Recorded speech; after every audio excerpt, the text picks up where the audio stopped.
Olá, tudo bem? Sou eu de novo, Rodrigo Marrone, Coach Marrone. Gente, hoje eu queria falar com vocês sobre a história do coaching, como surgiu o profissional do coaching, vamos dizer assim, o trabalho de coaching. Vamos entender o seguinte, tá? Basicamente, até se você procurar no Google, como eu já fiz, pela palavra coach vai aparecer uma marca onde tem um cavalinho com uma carrocinha e uma pessoa. O coach era a pessoa que levava alguém de um lugar a outro. É como se fosse um cocheiro, sabe? A palavra cocheiro, na verdade, tem a ver com isso. Esse cara, ele levava as famílias, sabe? Todas as famílias tinham, as famílias ricas, né? Tinham eu nem sei dizer o nome daquilo, mas era uma pessoa que guiava um cavalo junto com uma espécie de charrete, mas uma charrete melhorada, né? Fechadinha e tal. Em alguns filmes é bem comum a gente ver isso. Então o coach era essa pessoa que levava, ele escolhia o melhor caminho, ele tinha que proteger a família e ele levava a pessoa de um lugar ao outro. Esse foi o primeiro histórico de nome coach que existiu. Mas quando nós falamos em competições, surgiu a figura do coach. O coach era o treinador, né? Traduzindo seria treinador. Então o coach é aquele treinador, nesse caso ele era de atletas. Então todo atleta tinha um coach. Era muito comum em universidades ter o coach daquela universidade que ele cuidava daqueles atletas. Então o coach era o cara que fazia isso.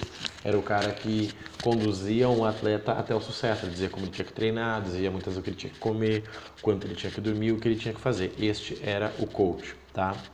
E começaram a entender com o passar dos anos que para que um atleta tivesse sucesso não dependia só do que ele fazia em campo, do que ele descansava, do que ele comia. Dependia da mente, dos problemas que ele tinha em casa, dos problemas que ele tinha na vida, dos problemas que ele tinha que conduzir.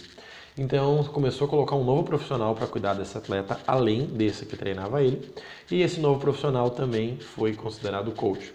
Então esse cara tinha dois coaches, vamos dizer, um coach do esporte em si e um coach de vida. Aí é que começa a surgir o coach de vida. Só que ainda era ligado somente a esporte, somente os atletas tinham isso, somente os times tinham isso. Mas em um determinado momento, algumas empresas passaram a ter isso. O primeiro coach que eu tenho conhecimento, tá? Assim, de ter ficado famoso, é o Jim Rohn. Jim Rohn hoje deve estar com uns 80, 90, 80, 70, 80 anos, eu não sei a idade dele certa. Ou ele conseguiu ficar milionário no marketing multinível.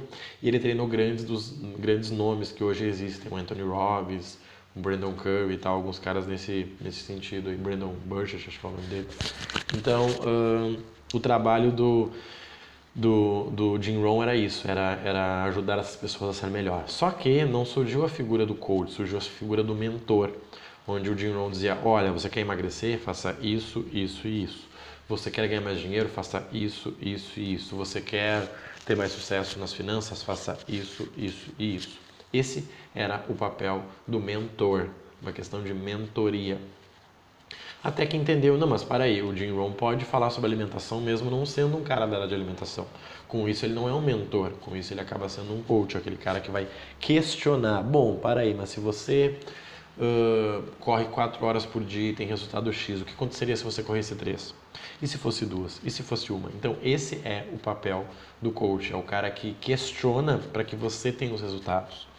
Bem interessante, tá? Pessoal, vou dar um parênteses aqui, que para o coach é muito importante que o atleta, o cliente, esteja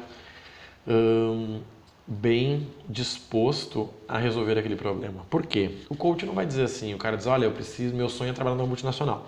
E o coach vai dizer, bom, então vamos levantar as habilidades necessárias para fazer isso. E aí o coach já sabe o que precisa. Só que agora tem que dizer, o cliente tem que dizer o que ele acha que precisa. E a gente sabe que para trabalhar numa multinacional, certamente vai ser necessário uma segunda língua, afinal de contas ela tem, né, 2 nacionalidades ou mais. Então, ele vai dizer que precisa de inglês. E a pessoa vai dizer talvez, não, eu acho que não precisa de inglês porque um amigo meu está lá e não precisa. Só que ele está vendo quem? Ele está vendo de baixo, ele tem que ver lá em cima. O presidente tem inglês? Sim, ele tem inglês, então você tem que ter inglês. Mas isso não é o coach que vai dizer, olha, tem que fazer isso, isso e isso. Esse é o papel do mentor. O coach ajuda o cliente a entender. É muito comum, tá? Muito comum mesmo. Eu sempre falo, na verdade, assim, se o seu cliente fez 2 programas de coach para o mesmo objetivo com você, o primeiro programa não serviu. Por quê? Porque ele tem que entender a metodologia e não simplesmente ter o resultado. Quando eu quero ajudar alguém a emagrecer, eu não me preocupo em dizer, olha, coma isso, faça isso, em 4 semanas eu mando uma foto. Não. A gente entende, a gente faz a pessoa entender, bom, ok, teu treino é às 18 horas, o que tu faz às 17? O que tu faz às 19? Que hora te dá vontade de comer doce? O que tu fez antes disso? Como é que é a tua relação? Como é que é isso? Qual é teu perfil comportamental? Tudo isso, para que ele depois entenda, bom, eu quero ganhar massa muscular, então é o seguinte, eu vou entender tudo aquilo que eu já sei e agora eu vou procurar um nutricionista, um personal trainer para me ajudar nesse resultado. Mas todo o resto eu já sei. Então isso é importante e essa é a diferença, tá? O que eu vejo hoje, assim? Eu vejo que existe coach de tudo, as pessoas querem ser coach de tudo, mas tu não consegue ser coach de algo que tu não domine 100%. O que é o dominar 100%? São as variáveis, não o resultado. Por exemplo, vamos dizer que você nunca fez uma dieta na vida, mas você entende da neurociência. Você pode ajudar alguém a emagrecer, só que você obviamente não vai falar nada sobre alimentação, você vai ter que pegar um especialista para fazer isso. No caso, quando nós falamos de clientes, essa pessoa já vai ter, bom, ele tem um especialista em finanças, então nós vamos falar com esse cara para que ele coloque isso que ele está passando dentro do nosso programa de coaching. Tá? Então o coaching ele vai muito além disso. Eu já passei por situações e já vi situações de atletas que para conseguir ganhar um campeonato, o cara acabou o casamento dele. Ou o cara teve que voltar com o casamento dele. Porque aquele casamento dava a base para que ele conseguisse aquilo, ou, em alguns casos, né, aquele casamento dificultava. Então, no momento que ele resolveu aquilo, ele resolveu o restante. Então, a gente tem que pensar muito nisso, tá? A questão do histórico, para entender o que se tornou hoje. Então, como eu falei, o primeiro cenário que existiu no coach era a pessoa que levava a família de um lugar ao outro em formato de charrete, vamos dizer assim, tá? Em formato de carroça. Carroça é melhor, tá? Carroça lembra mais coach. E depois essa figura sumiu, né? Obviamente inventaram os carros e tudo mais.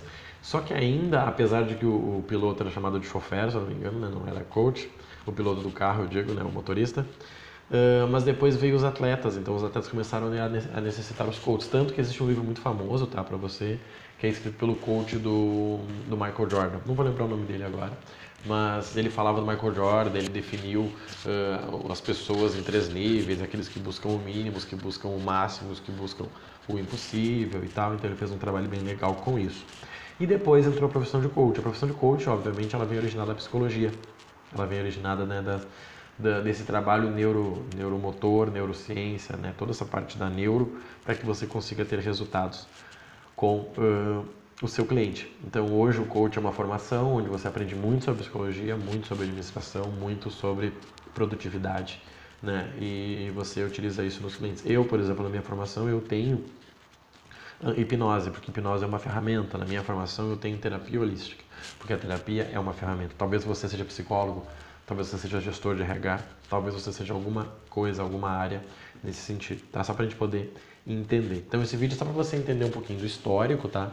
Nos próximos vídeos eu vou falar de como funciona um pouquinho a profissão, como que você consegue atuar, né, de forma profissional e como que você ganha dinheiro sendo coach, tá? Então se tiver dúvida, assiste o vídeo de novo aí que certamente vai estar te ajudando. Grande abraço e eu te vejo no próximo vídeo. Um abraço.